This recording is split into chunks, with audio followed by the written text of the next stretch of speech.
אתם דקת? איך אתם בן 8 ילדים בני 34? זה ילדים? מי שומר עליהם?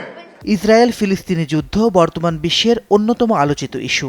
ফিলিস্তিনের নাগরিকদের ওপর ইসরায়েলের চলমান গণহত্যা, ধর্ষণ ও নিপীড়নের মতো ভয়াবহ অপরাধের নিন্দা জানাচ্ছে পুরো বিশ্বের মানবিক সমাজ।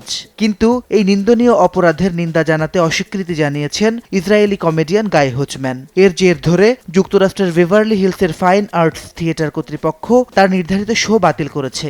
শুধু তাই নয়, তাকে আজীবনের জন্য নিষিদ্ধ ঘোষণা করেছে।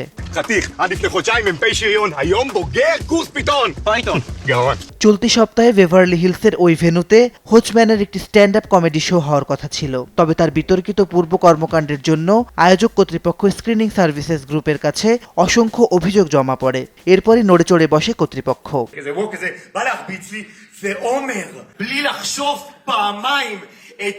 থিয়েটার কর্তৃপক্ষ হোচম্যানকে একটি সুযোগ দিয়েছিল। তাকে শর্ত দেওয়া হয় যে তিনি যেন সামাজিক যোগাযোগ মাধ্যমে স্পষ্ট জানিয়ে দেন ফিলিস্তিনিদের উপর চালানো গণহত্যা, ধর্ষণ ও নির্যাতনের বিরোধী তিনি। কিন্তু এই ইসরায়েলি শিল্পী ফিলিস্তিনিদের মানবেতর জীবনের পক্ষে কোনো অবস্থান নিতে সরাসরি অস্বীকৃতি জানান।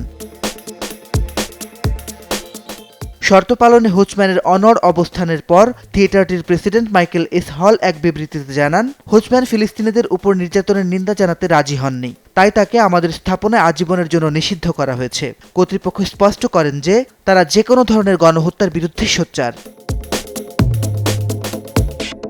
এদিকে শো বাতিলের পর হোচম্যান তার বিতর্কিত অবস্থান থেকে সরে না এসে বরং একে আনুগত্যের পরীক্ষা বলে দাবি করেছেন। ফিলিস্তিনিদের উপর হওয়া অবিচারের প্রতিবাদ না করে তিনি উল্টো বলেন যে ক্যারিয়ারের চেয়ে স্বজাতির উগ্র জাতীয়তাবাদকেই তিনি বড় করে দেখছেন। মাসিদ রানো, সময় সংবাদ।